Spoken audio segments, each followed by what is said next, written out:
welcome back. And if you're new to the channel, go ahead and hit that subscribe button because I have a lot of great things coming up this spring. I'm so excited about it. It's finally spring. Yeah.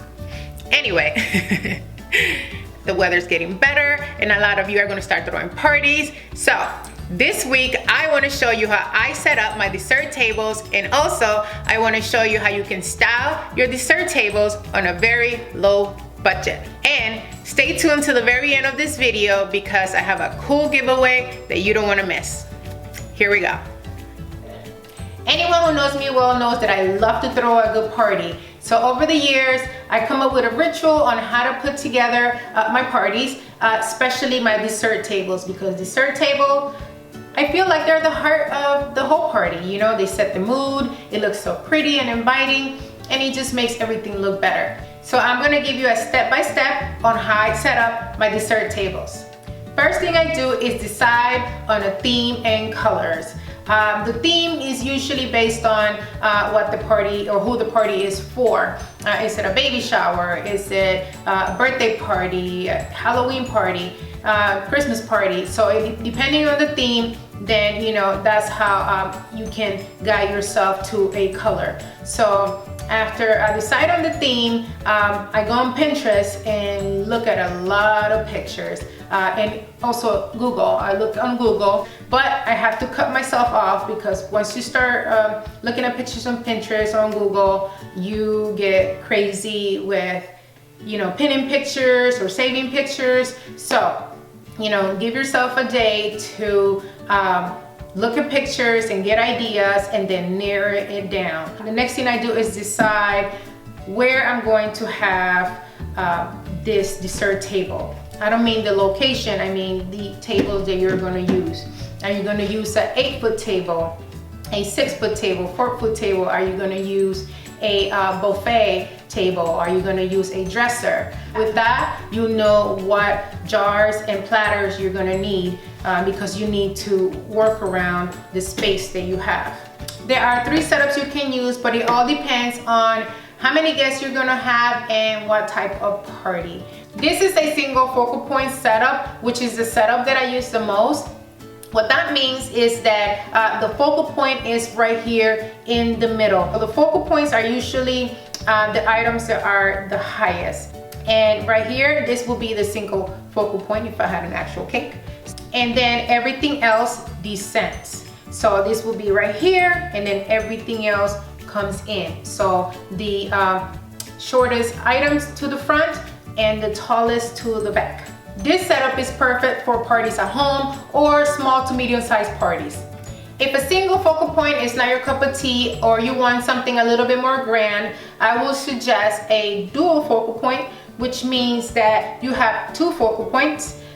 These are the nice and beautiful, you know, pictures that you've probably seen where they have 2 big, beautiful flower arrangements, very tall flower arrangements on either side of the table. If you can afford that, you can always get like a riser or make some boxes and decorate them, and then you know you can put 2 jars on the side, on either side, and just make it the, you know, the highest focal point of your table. And then everything else descends from there. Arrangement will be good for like medium to large size events. And you know, on this table, you can actually add a couple of more jars if, you know, that's what you choose to do. So, moving on to the next. And then you have multiple focal points, which means that there's more, it's so obvious, but I just gotta say, you know. So, there's multiple focal points, which means there are more than 2. So this is basically pushing together the single focal point and the dual focal point together. This type of arrangement is best for very large events, and a 6-foot table will not be enough. And I will actually have this in a bigger table with even more jars and even more platters. So, but this is a beautiful arrangement. I will have the whole 9. I will have flowers, I will have decor.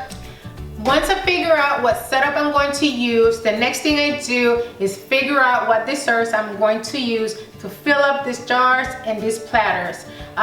The rule is to have a minimum of 4 to 6 desserts, including candy, to have a variety for your guests. And then I figure out, you know, which items I'm gonna be buying from the store and which items I'm going to be making myself. Sometimes it depends, you know, on the mood that I'm in, you know, as I get closer to the party, or it depends, you know, whether, you know, I have a lot of work to do.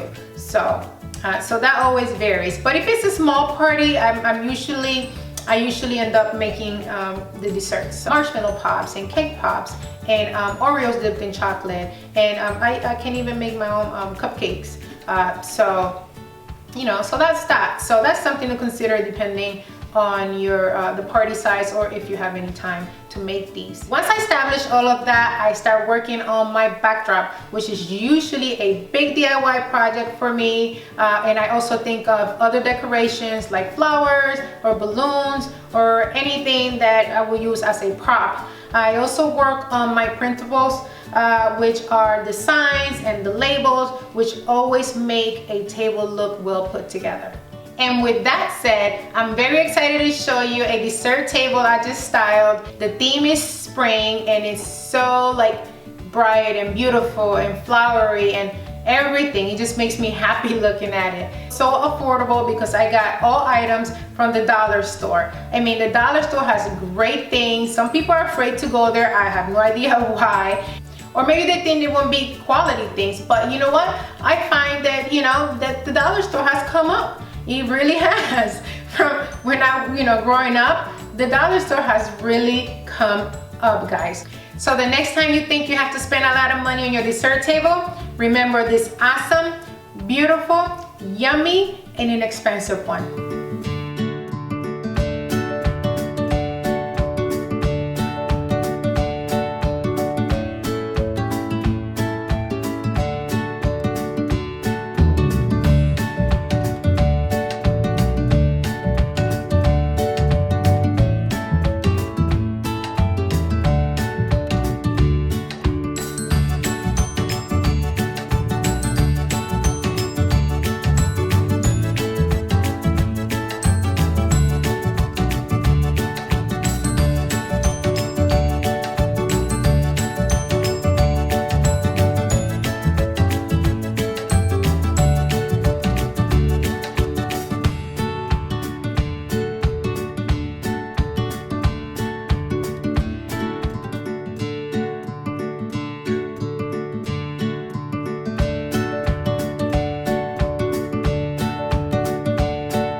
About the giveaway. I'm giving away a Good Cooking electric chocolate melting pot. It comes with over 30 accessories which you can use to make any of these yummy desserts plus more.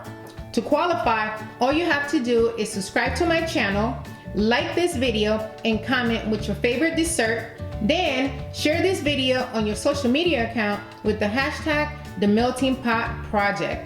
I will announce the winner on April 16. Alright guys, I hope you enjoyed this video, and I will see you next time.